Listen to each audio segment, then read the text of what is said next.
2026 சட்டமன்ற தேர்தல் தமிழர்கள் எதிர்பாராத மாபெரும் வெற்றியை பெற்றிருக்கும் தாவேகா.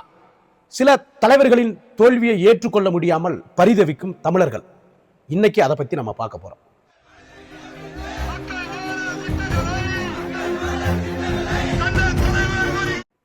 அனைவருக்கும் வணக்கம். நிலக்கோட்டையிலிருந்து உங்கள் வழக்கறிஞர் மணிகண்டன். தமிழக வெற்றி கழகம் களம் கண்ட முதல் தேர்தலிலேயே மாபெரும் வெற்றியை பெற்று அந்த கட்சியினுடைய தலைவர் விஜய் அவர்கள் தமிழகத்தினுடைய முதல்வராக பதவியில் அமர்ந்திருக்கிறார். அதே வேளையில திராவிட முன்னேற்ற கழகத்தினுடைய தலைவர் மு.க. ஸ்டாலின் அவர்களுடைய தோல்வியை அந்த தொகுதி மக்களாலும் திமுக தொண்டர்களாலும் தமிழர்களாலும் ஏற்றுக்கொள்ள முடியாத ஒரு தோல்வியா இருக்கு. 1999 தமிழ்நாட்டில் நடைபெற்ற நாடாளுமன்ற தேர்தலில் இடதுசாரிகள் அதிமுக கட்சியோடு கூட்டணி அமைச்சிருந்தாங்க. அன்றைக்கு அதிமுக கட்சியினுடைய பொதுச் செயலாளர் முன்னாள் முதல்வர் அம்மையார் ஜெயலலிதா அவர்கள் பிரச்சாரத்திற்காக தனி ஹெலிகாப்டர் மூலம் செல்றதுதான் வழக்கம். அப்படி அம்மையார் ஜெயலலிதா அவர்கள் பிரச்சார மேடைக்கு போவதற்கு முன்பாக அந்தந்த தொகுதியில் போட்டியிடக்கூடிய வேட்பாளர்கள் அங்கு அமைக்கப்பட்டிருக்கக்கூடிய மேடையில தயாரா இருப்பாங்க. அம்மையார் ஜெயலலிதா அவர்கள் மேடைக்கு வந்தவுடனேயே வேட்பாளர் எழுந்து நின்று கும்பிட்டவாறு ஜெயலலிதா அவர்கள் பேசி முடிக்கும் வரை நின்று கும்பிட்டு கொண்டே இருக்கக்கூடிய ஒரு யுத்தியை கையில் எடுத்திருந்தாங்க.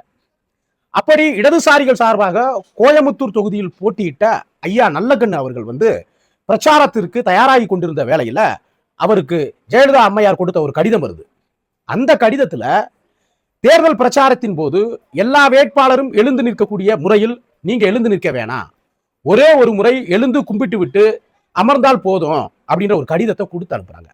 அந்த அளவிற்கு அம்மையார் ஜெயலலிதா அவர்கள் நல்லக்கண்ணு மீது பேரன்பும் பற்றும் மரியாதையும் கொண்டிருந்தாங்க.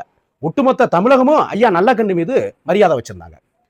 அப்படி ஐயா நல்லக்கண்ணு அவர்கள் சி.பி. ராதாகிருஷ்ணன் அவர்களை எதிர்த்து போட்டியிட்ட அந்த தேர்தல் களத்தில் சி.பி. ராதாகிருஷ்ணன் வெற்றி அடைஞ்சிருவாரு, ஐயா நல்லக்கண்ணு அவர்கள் தோல்வி அடைஞ்சிருவாங்க.